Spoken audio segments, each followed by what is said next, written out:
The average age of the 21 names is 53. Do you think that is healthy enough? There's nothing wrong with that. Really, like they say, when we're talking about youth participation, and of course, 14% of women on that list, do you think it's fair on the women folks?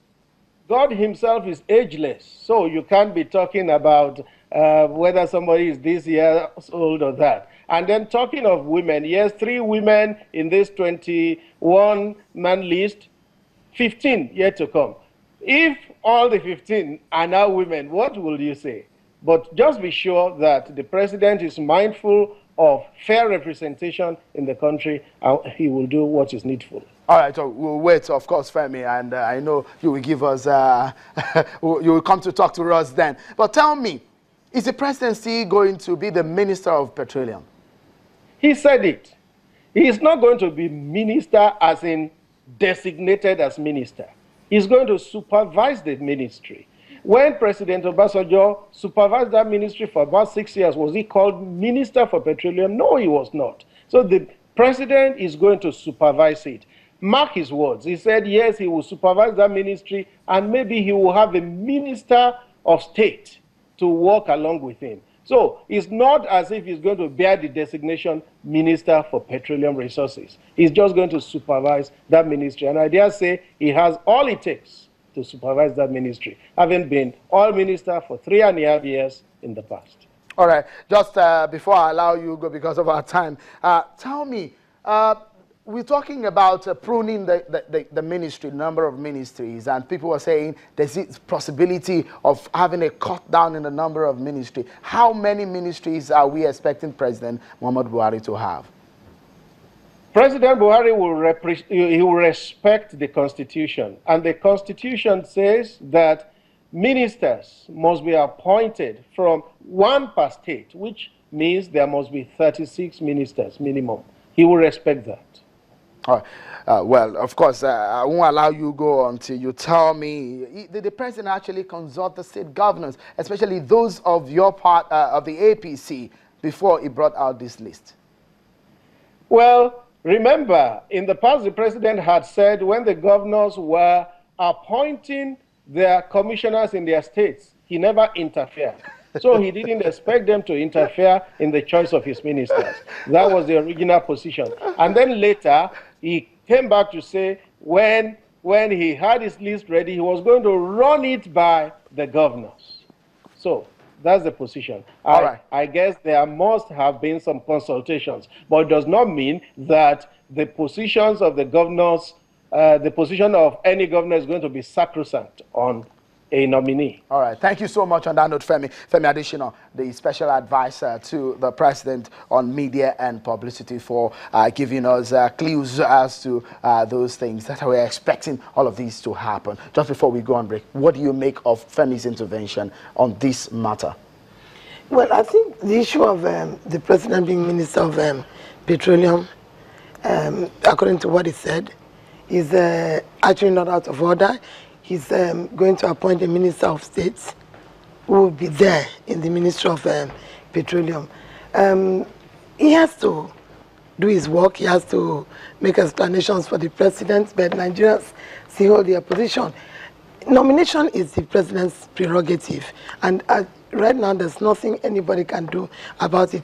Even if a nominee is disqualified or found to be not qualified, the president can keep representing. All right.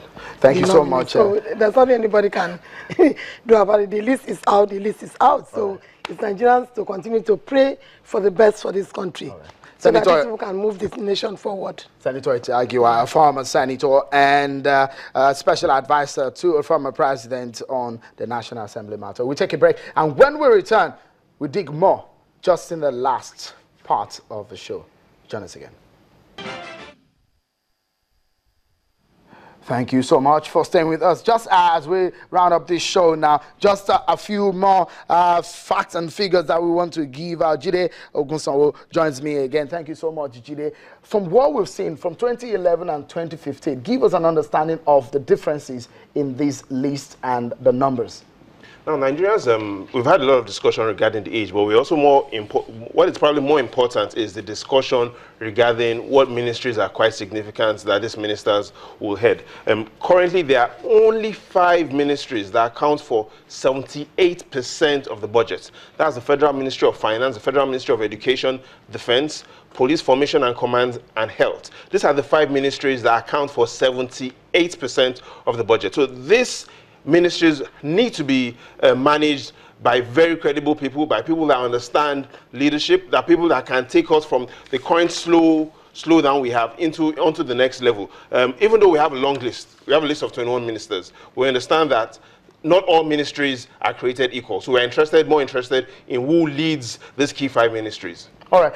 You were talking about the months and some other issues where those the ministers and of course the issue of some of the important decision makers. Just quickly give us an understanding of the significance of the months they were born. Now, on a lighter mood, if you look at all the 21 ministers that have been nominated currently, every minister, yes, represents a particular state, but there are only 2 states that, or rather, there are only 2 months where we have no ministers born in. So you have ministers that were born in January, you have some ministers that were born in February, March, April, May, June, up until September. And we have ministers that were also born in December. But only 2 months don't we have ministers with any date of birth, October and November. We ask the question, is it a coincidence that these same 2 months are the months where you have the former First Lady, Patience Jonas, and she was born on October 25. You also have her husband, the former president, who was born on November 20. So we currently have a list of ministers, and there are only 2 months that we have no ministers born in, October and November.